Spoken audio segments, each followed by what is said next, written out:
Oh, do that.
Yay!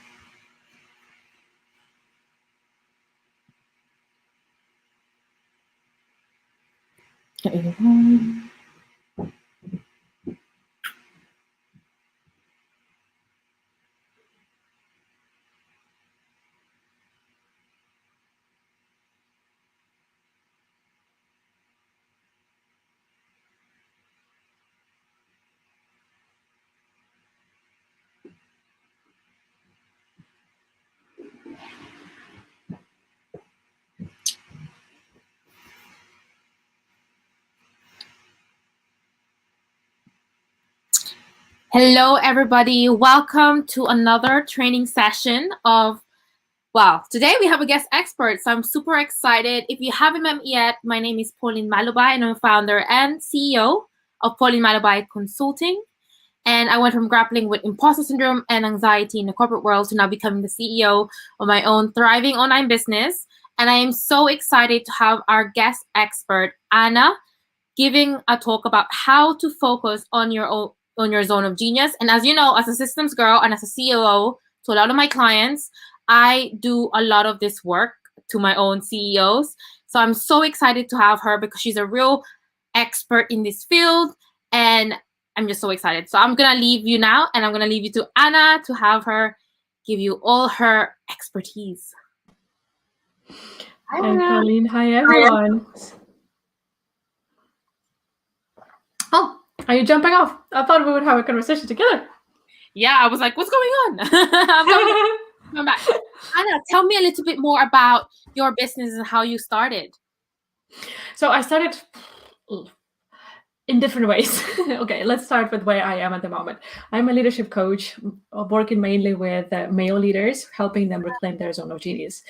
And I've gone through different stages in my business, working with both, first predominantly with women and then both genders. And now I'm really niching down into working with men because that's my zone of genius. And that's what I said. I'm working with helping others find theirs. So it would be dishonest and unauthentic to not follow my zone of genius or stay within that. And I started because of the move physically or geographically. So I was in a corporate world back in Sweden where I lived before, working with project management, and I enjoyed the people part of the project management most. And then we moved with my family because of my husband's work to Iceland, where I'm at the moment. So I had to find a new job anyways because my consultancy that I worked for back in Sweden didn't have any office in Iceland. So when I was looking for, okay, what do I want to do and what would be the next step, I actually realized that it is time for starting my own business and building my own legacy in that way. Yeah, I love that. And I think, what is people's zone of genius? I think there's two parts to this training: how to find what your zone of genius is and how to actually reclaim it. So tell the kind of steps that you take with your clients, whether they know their zone of genius already or are having a hard time reclaiming it. That's a very good question, Paulina, how you break it. You see directly, or I see directly that you are a systems person and you're like, parts, natural parts to it. So zone of genius to me is a bit what people are talking about when they say about the flow. So when you're in the flow, right, it's something that you love doing, so you lose track of time and so on. But I feel like it's a bit of an unrealistic thing. You can't be in the flow all the time. Like you need to track time, and like our systems are built differently, right? So for me, the zone of genius is a bit of a broader perspective, a broader concept. So it is. It's the way of living when you're actually aligned with your values, with how you want to be as a person, as an ultimate best version of yourself. So when you build the whole life of your lifestyle, your work, your relationships outside of work that are in alignment with this inner core that you have. And for that, you need to know your inner core and know what is important for you. And that's what you talk about, how to find that zone of genius. And answering the question, how do you find that? Usually we work with my clients to identify their values. It's a very simple exercise. It's not proprietary, so I'm happy to share it here, and that everyone can do on their own. I usually suggest or challenge or suggest my clients to find the 3 words that would define them as a person best. And it's quite actually difficult to go down to 3 words that would cover you as a whole human being. So what I suggest to start with, you can write down some words, but at some point you feel stuck and you're like, I'm probably not done. So then you can open Google or Best Friend and then ask values list or personality list. And you'll have a lot of different suggestions of the sites that offer a couple of hundreds of words. And just start reading and writing down all the words that actually resonate somehow, that you could relate to them. And then once you get that X amount of dozens of words, you start narrowing down half that list and then half that list and then half that list until you come to 3 words. And for me, when I was doing the process for the first time, I would identify after a couple of halving stages, I would okay, these words are kind of under the same umbrella, but none of them is representing the others. So I was thinking, okay, which word could I come up with to represent or to include all of those? So for me, for example, one of my value words is beautiful. And for me, it's not about the appearance, but more about the mindset and the mental state of mind. Because for me, the self-care is a very important part of what I'm teaching my clients, and for me, myself as well, to live by that. And I know that if I come to the mirror and I say why did you even get out of the bed today? That means that my mind is not it is in the wrong space, and I haven't been taking care of myself. So I need to go back to basic. Did I sleep well? Am I nourishing my body? Am I moving my body? And so on and so forth. So for me, those things are all self-care and the physical activity and so on. They're included in this word beautiful. And some of my clients had words like sparkling as well. So this is an exercise that everyone can do on their own, and just have those 3 words that really inspire you to live to be the best version of yourself. I love that. Thank you for sharing that exercise. I think it's really hard. I think a lot of people, they get to that exercise when they're trying to think of their branding.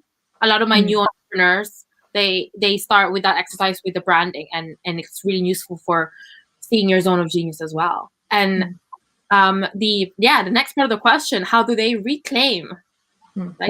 But when you know what your zone of genius is, when you know enough about yourself and what is important for you and how you want to live your life, then the important part is actually to live it daily and act and realign daily. You know, this example, when you're derail the ship from its course 1 degree, you don't notice it until you've come way too far. And then it's kind of a bit too difficult to go back to the course. And that's what happens to us as well when we are we're misaligned in our way of living. And that's what I want all my clients and all of you as well get into the habit to realigning every single day. And you can do it by daily reflection. I'm a big believer in the power of journaling. So whether it's a morning or evening, I usually do it in the evening, and I recommend it to my clients, but some of them take it as a part of their morning routine. But answer some questions for yourself. What am I proud of today? What am I grateful for? What do I need help with? And think about those 3 value words that you've come up with, and think about, okay, like for me, for example, beautiful. If I think about beautiful, being beautiful and acting as that person, what did I do today that I'm proud of? And that actually is in alignment with how I see myself as a beautiful person.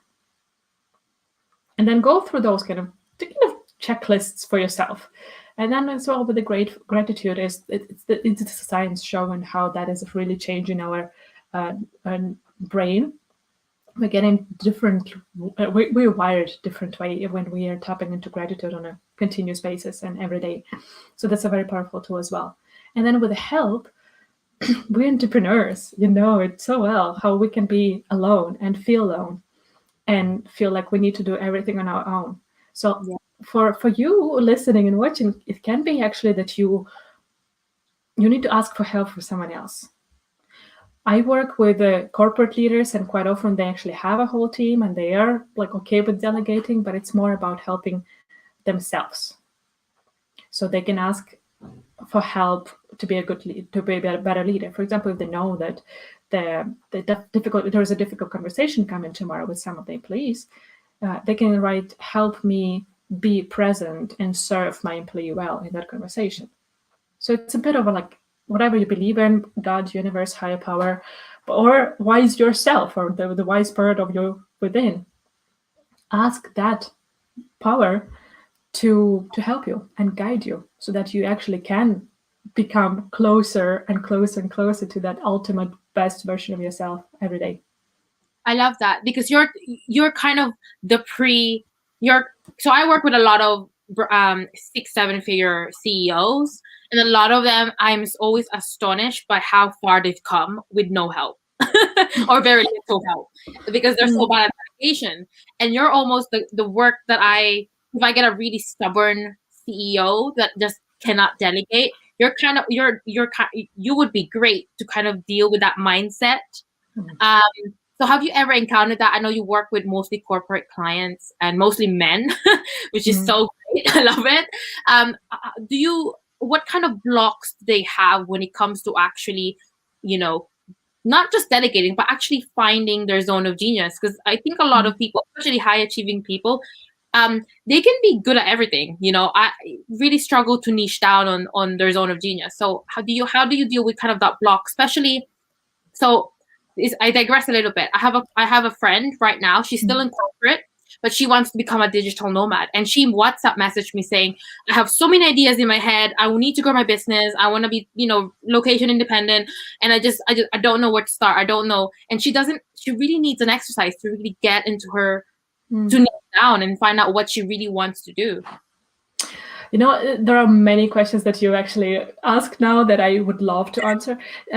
Talking about the delegation. Go for it. You take one time. Yeah, I'll start with the beginning. The first question of yours about the delegation. Actually, just last week, I talked to one of the founders, the tech startup, very successful here in the Nordics. his team is growing, they're successful, they are acquiring new clients, they had to pivot with their industry because of the COVID, and they did it super successfully. And he was saying himself during the strategy call, like, I don't have enough trust for my people to let it go and let them do more. And I was like, okay, what's under that? Why? What's there? Because usually the lack of trust, it's not because your people are not good enough, otherwise they would not be there. Usually it's something within you, right? Mm-hmm. And digging deeper with him, like, that's the coaching things, like, when you ask explorative questions, and that you can do with yourself as well, but if you get stuck, it's probably good to get external help. We figured out that it's because of his care.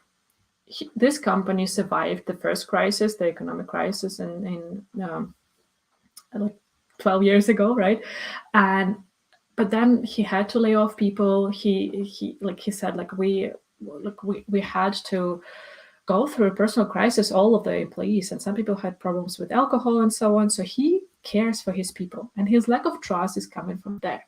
He's afraid of letting go, because if something is not done well and something goes south, he feels responsibility for that, and he feels responsibility for his clients, for his employees, and the families of the employees. So it comes from the place of care, and that's what something like that is usually the underlying issue for many entrepreneurs in general as well. So dig deeper, and for that, the other practice that we quite often use with my clients is asking 5 layers of why. So 5 whys to get 5 layers deeper. So I don't trust, or I don't delegate because I don't trust my employees. Ask yourself, why do I not trust them? And then ask a why question to that answer of yourself, and do it 5 times. And sometimes you get stuck, and then you need to go one level up maybe, and then ask a different kind of why and create a new branch. So this helps you to get deeper, because there is something usually underlying there, that it can be some fear, it can be your care or your love, and so on. So it can be both positive and the negative things that kind of manifest or are symptoms, like the symptoms are shown in the delegation issue. So dig deeper, always dig deeper. Yeah. That, shall we, I think that kind of answered both of your, kind of touched on all the questions that you had. Yeah, the delegation. I can't remember what the other ones were. Oh yeah, my friend. Yeah, me asking. She has so many ideas. She had a retail business before. She went back to corporate, and then now she wants to become location independent, start her own thing. And actually, a lot of my audience as well, some of them are still wanting to leave corporate, right? So and a lot of them are struggling with, how do I? What idea do I pursue? Like, what am I actually tied to that? And I think we all have that doubts when we're starting something new. We almost use it as an excuse to like procrastinate and not actually just do the thing. So I'd love to hear how you kind of coach your clients with that. Pauline, what comes to my mind first is the Warren Buffett's exercise of writing down your goals. Like 20, I think he originally says either 10 or 25 of your goals. I think it's 10. And then he says, pick the top 3 of them, like the ones that you want most. And then he says, cross out the other 7. And he says, like, our problem is usually that because we are trying to focus on all 10 of them, none of them gets done. We don't get anywhere with any of them. And it's not the distractions that are kind of negative distractions that are preventing us from the success. It's actually those other things that we are interested in, because they get the power of distracting us. So it's those other 7 things. And then that would be my tip to your friend. First of all, write down all the things, all of her ideas, and then think, okay, what 3 are the most important for me? What will become part of my legacy? What could I think that I can actually put the blood, sweat, and tears into that? And that's another thing to think about. You can think about, okay, what is the profitable part or niche and industry to go into, and so on. But entrepreneurship is so damn hard. Yeah, it's hard, and you need to love what you do. Yeah. Otherwise, you would just fail. Yeah. You really need to have the passion and really see the connection between what you're doing at the moment and what you're failing at the moment, because all the failures are the steps towards success. To connecting that to your mission and to your purpose in life. this why, the ultimate why of yours and the ultimate human being you want to be, it's super important to see that connection all the time, because otherwise you'll just give up. You'll burn out. Absolutely. Absolutely. And the other topic that I know you'll be great to speak on is leadership, right? Leadership. And I want the perspective, there's the typical what leadership is as in an executive level in a corporation. But I also want to touch upon what leadership is, especially for small business owners. I was just having a meeting with one of my CEO clients today, and she was really frustrated, not with me, but with one of our contractors that was not showing up, that was not being a leader. I just told her, yeah, she's your marketing person is not a leader. She's not being proactive. My CEO felt like she was having to be almost like a micromanager, and she doesn't want to do that. So I'd love to hear your thoughts about leadership. And for people who are listening or thinking, I'm not a leader, because that used to be me. I remember I interned in a bank once, and one of the feedback, this was about my first year at university, was she needs to develop her leadership skills. And I always thought, and that always stuck with me, and I always need to think, oh my God, I'm not a leader. And then now I'm like leading a team, right? So it's like, how do you cultivate, first of all, what is a leader, and how does one cultivate leadership skills? So for me, leadership is actually about three parts. I usually say that the leadership is three-dimensional. It's leading one-to-many. So when you have a team and you're leading them all at the same time, it's leading one-to-one. And that can be with one of your employees at the same time. You build the relationships with them, or it can be relationships outside with your partner, with some of your parents, with a sibling, with a friend, and so on. And then the leadership of one. That dimension is self-leadership. So even if you don't have official leadership of some team at work, you are a leader, because you're, first of all, leading yourself. So for me, every human being is a leader. And if we master the self-leadership, it's already showing you that you are a leader. The second part I want to, the second important part for me of leadership is the concept of influence. For me, to be a good leader is actually to be able to influence other people. And it's to join the forces, right? To bring the best of every person to the table so that you together can reach some common goal, be it your goal, the company goal, the goal that you see for the community you live in, and so on. Yeah. And practicing or in influence is something that we all can practice. So as I said, it's very important to remember, as an entrepreneur, you might not even have a team, maybe not even a contractors or so, but you're still leading.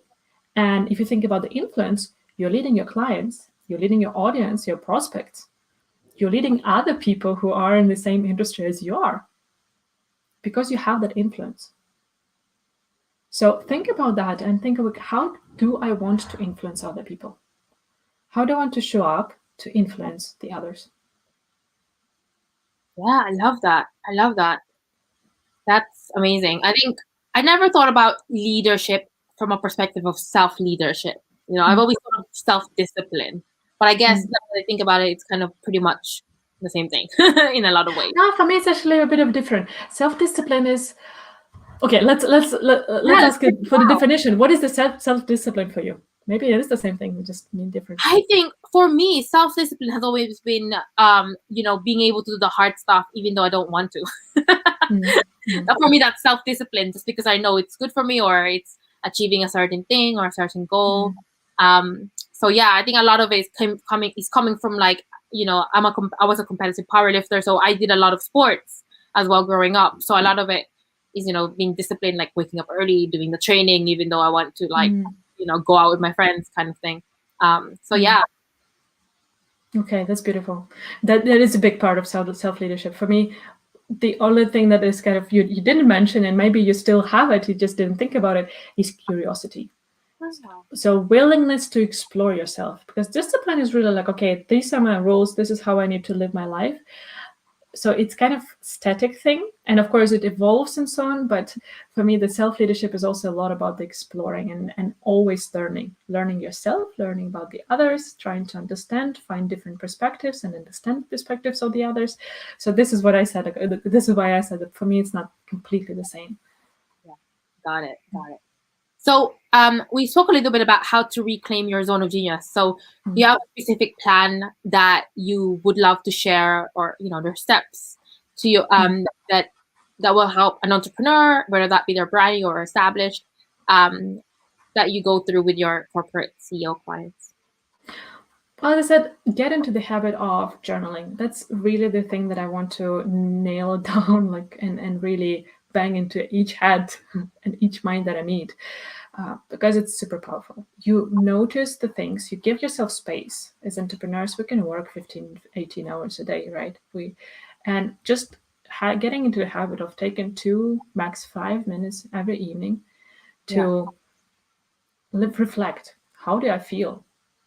How do I act? Am I in integrity with myself? That space creates magic. And it's those tiny moments of 2 minutes per day that create a huge cumulative effect and can help you enormously to see your growth, to see your challenges, to identify those challenges on time so that you don't have to burn out. So to not overload, I would really give this one little tip. Journal every day and answer those questions. What am I proud of? What am I grateful for? What do I need help with? Oh, I love it. Yeah, I need to do that more. I try to journal, but I don't know. Sometimes I need to make it a habit. I really do. But whenever I do have a problem, I think writing things down definitely helps. So to wrap things up, where can people find you, and what sort of things that can people reach out to you for help? Turn back that question around to you. So I have my own podcast, which is called Genius Leadership, Overcoming Everything.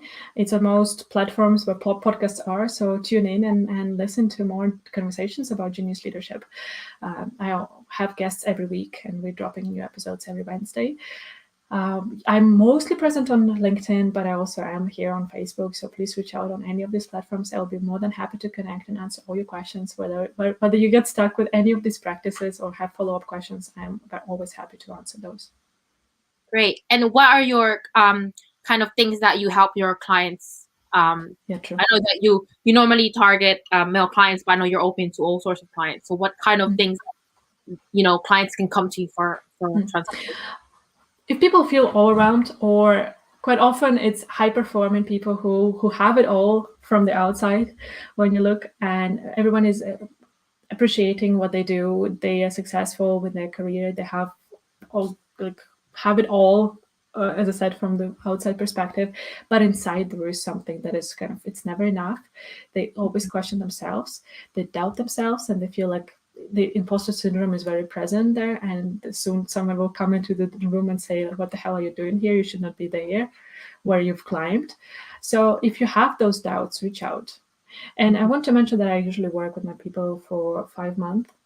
I'm not a quick fix girl. So if you're ready to do your work and you're ready to put in the effort, because we meet every week and then you usually need to do some practices in between. So it's work, but it's just that I know that the transformation takes time, and I want to give you this time and space and the luxury of having 1 hour spent for yourself selfishly every week. That's what I provide. Absolutely. Yeah. Transformation takes time. I'm always a bit side-eyeing people with week programs, because I'm like, no transformation in weeks. It takes like 90 days at least to develop a habit. So to wrap things up, what's your one final advice to my audience, my brand new entrepreneurs, established entrepreneurs? Invest in yourself, in learning yourself. Really, the great leadership starts with you. If you can't lead yourself, if you don't understand yourself, you can't lead the others, because it always turns back to you and your emotions and your reactions. So be it personality tests, be it a coach, be it some books, but really digging into the books and doing the exercise that they offer. Find your way that really resonates with you and that you have the capacity for, but really get into the habit of investing in learning more about yourself. I love it. Thank you so much for being on the TV, the show. For the CEO training for today. Thank you so much. My pleasure, Pauline. Thanks a lot. Bye, everyone.